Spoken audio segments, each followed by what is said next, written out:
시청자 여러분 안녕하십니까? 출발질 사이트 시작합니다. 권다영입니다.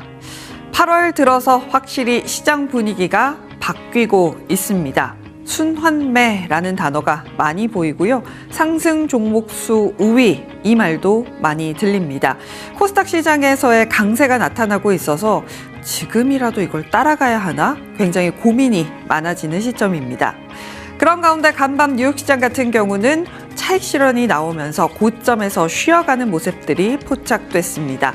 이번 주 물가 지표가 나오기 때문에 그걸 확인하기 전까지는 확실히 눈치 보기 장세가 예상이 되는 요즘입니다. 일단 뉴욕시장 마감 상황 함께 살펴보도록 하겠습니다. 브리핑 뉴욕 출발해 보시죠. 말씀드린 대로 오늘은 혼조세가 나타났습니다. 사상 최고치를 기록한 S&P 500 더 밀리진 않았습니다만 그래도 더 올라가기에 힘을 찾기는 힘든 모습들이 나타납니다. 3대 지수 혼조세, 러셀 2000 같은 경우도 0.5%대 약세였고요. 다우도 그래도 장 막판에 붙여주는 긍정적인 움직임 53,976포인트. 하지만 거래량이 확실히 많이 떨어져 있는 게 확인이 되고 있습니다. 사상 최고치 부근에서 더 올려줄 동력을 찾기 위한 움직임이라고 봐야 될까요? S&P 500 같은 경우도 보합권에서 7,753포인트, 나스닥 종합지수 같은 경우도 26,605포인트 기록하면서 거래 마감지였습니다. 섹터 흐름도 함께 볼까요? 일단 에너지 섹터가 가장 강했습니다. 확실히 유가가 올라가게 되면서 4% 이상의 오름세를 보여줬고요. 오늘 일라이릴리의 지금 좋은 소식과 함께 1.6%대 강세를 보여준 헬스케어단도 눈에 띕니다. 반면에 금리 이슈가 부각이 되면서 지금 부동산 같은 경우는 쉬어가는 모습들, 인포메이션 테크놀로지 같은 경우도 차익 실현 나오는 흐름들 체크가 되고 있고요.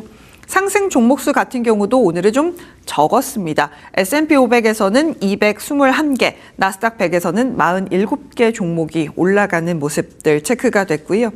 말씀드린 대로 사상 최고치를 기록한 지수였기 때문에 차익 실현 물량들이 확실히 나오고 있고 무엇보다도 오늘은 중동 협상 난항 이 지점이 가장 걸립니다. 이번 주 물가 지표 CPI, PPI가 다 나오기 때문에 이걸 기다리는 모습들도 확인되고 있습니다. 히트맵 함께 정리해 보도록 하겠습니다. 오늘 전반적으로 상승 종목수가 적진 않았습니다만 테크단에서의 약세가 부각이 됐습니다. 엔비디아의 순환 금융 이야기 또다시 불거지기 시작했고요. SK하이닉스의 ADR물 같은 경우는 거래량이 훅 떨어진 흐름들도 체크가 됐습니다. ARM, AMD 같은 경우도 5% 이상의 약세 확인이 됐고요. 반도체 장비단에서도 하락세 나타났습니다만 소프트웨어 쪽의 분위기가 긍정적으로 포착이 되고 있습니다. 애플 같은 경우도 목표 주가 하향 소식 나오면서 1%대 하락이었다는 점 특징적이고요. 스페이스X가 분위기가 좀 달라지는 걸까요? 4%대 추가적인 상승을 보여줍니다. 지난주 금요일에도 올랐고 오늘도 오르는 모습들이 나타나고 있어서 우리나라 시장에서도 우주항공 관련된 종목들 흐름들 조금 더 체크해 보시면 좋을 것 같고요. 일라이릴리 같은 경우는 파운드아이오가 지금 허가가 나는 나라들이 많아지고 있다라는 소식과 함께 3.9%대 강세, 그리고 테크가 쉬니까 상대적으로 헬스케어단의 강세가 눈에 띄고 있고요. 에너지단 같은 경우도 유가 강세와 함께 쉐브론과 엑슨모빌 4% 이상의 오름세 포착됐다라는 점도 정리해 볼 수 있겠습니다. 일단 오늘 가장 큰 뭐라고 해야 될까요? 불편한 소식은 역시나 이란입니다. 막바지 신경전이다라는 분석들 나오고 있는데요. 이란 쪽에서는 6월에 MOU를 이런 식으로 계속 위반하면 협상 시작 못하겠다라고 하고 있고요.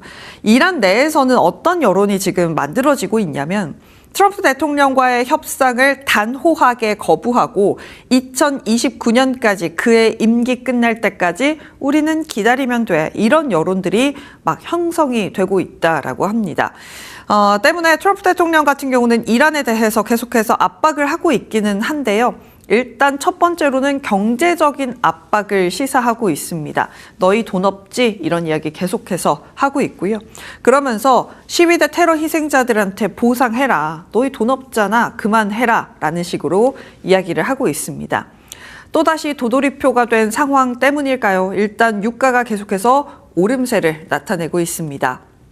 거기다가 후티 반군도 안 멈춥니다. 후티 반군의 공습으로 사우디 아람코 정유 공장 일부 재가동이 연기됐다라는 소식 전해지면서 WTI, 브렌트유 모두 5%대 강세를 기록하고 있습니다.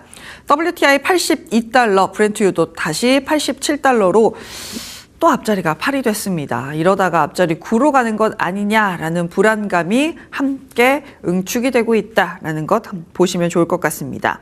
그래서 사실 국채금리도 오를 수밖에 없습니다. 그리고 그 오름폭도 적지 않았습니다. 클리블랜드의 해맥 총재, 베스 해맥 총재 같은 경우는 이런 이야기를 합니다. 인플레이션을 잡기 위해서는 금리 인상 한 번으로는 안 될 것 같고 몇 차례 해야 할 것 같다라는 이야기를 하게 되면서 국채금리 상방 압력 받아갑니다. 2년물 4.245, 10년물 4.7 위로 또다시 올라왔습니다. 20년물도 5.266, 30년물도 5.254까지 기록을 하게 되면서 부담스러운 시장 상황 계속해서 이어지고 있습니다. 이런 가운데 또 눈에 띄는 것이 한 가지 더 있었습니다. 바로 M달러 환율인데요. 지금 그래프가 잘 보이실지 모르겠습니다만 미국과 일본의 공조 이야기가 나오면서 쭉 떨어뜨렸다가 또 슬금슬금 올라오고 있습니다. 15년 만에 미국과 일본의 공조, 그래서 개입을 했는데도 후속 조치 가능성을 낮게 보는 움직임들이 지속되면서 지금 엔화 약세가 지속적으로 이어졌고요. 그래서 오늘 5개월 내 최대폭의 상승을 기록하고 있습니다. 고용지표가 안 좋았고 물가지표를 기다리는 그런 관망세가 계속해서 이어지고 있는데요. 엔달러 환율이 이렇게 오르게 되면 사실 미국 국채 금리에도 영향을 줄 수 있고 달러 인덱스에도 영향을 줄 수 있기 때문에 지속적으로 좀 살펴보시면 좋을 것 같고요. 지금 160엔은 좀 안 넘었으면 좋겠다 싶은데 모르겠습니다. 159엔까지 올라와 있기 때문에 상당히 부담스러운 구간에 들어와 있는 것은 맞는 것으로 해석해 볼 수 있을 것 같습니다.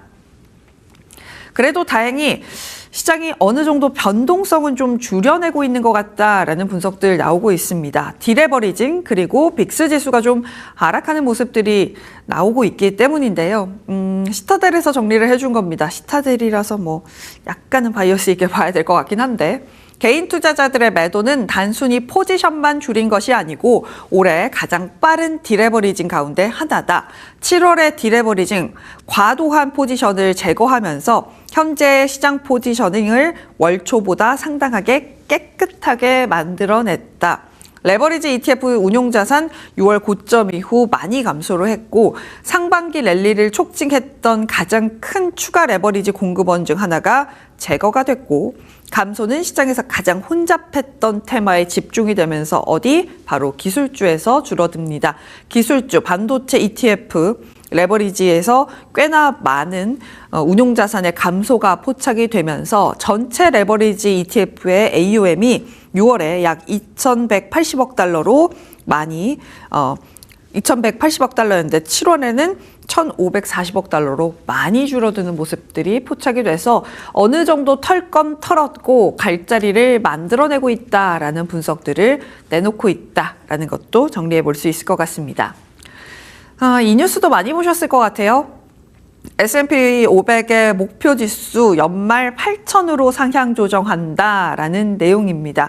JP모건에서도 이야기를 했고요. 골드만에서도 비슷한 이야기를 하고 있습니다. 근데 8,000이 되게 야 앞자리 8이야 이렇게 보실 수도 있겠습니다만 지금 7,700을 넘었기 때문에 사실 그 룸이 크진 않습니다. 지금부터 상승 여력은 단 3% 정도라고 보시면 될 것 같습니다. 물론 그 3% 딱 앞자리에 두고 못 갈 수도 있겠습니다만 생각보다 그렇게 높은 수치는 아니지 않나라는 생각이 들고요. 골드만삭스에서도 주식 발행량이 사상 최대인데도 S&P 500 8,000 갈 것 같다. 수요가 공급을 계속해서 압도할 수 있다라는 이야기를 하고 있습니다. 2026년 미국 주식 발행 규모가 사상 최대인 7천억 달러에 달할 것으로 예상이 되긴 하는데 시총 대비 비중이 1%밖에 안 돼서 크게 영향 없다. 뭐 이렇게 이야기를 합니다. 반면 올해 들어 현재까지 자사주 매입 승인 규모가 9,890억 달러에 달했고 연간으로 따지면 1조 4천억 달러가 넘어갈 수 있기 때문에 뭐 굳이 그렇게 주식 발행량 많아진다. 라고 걱정할 필요 없다라고 합니다. 자사주 매입 수요가 주식 발행에 따른 공급을 계속해서 압도할 거다라는 설명을 하고 있는데요. 과연 S&P 500 8,000까지 달려갈 수 있을지 함께 지켜보시면 좋을 것 같습니다.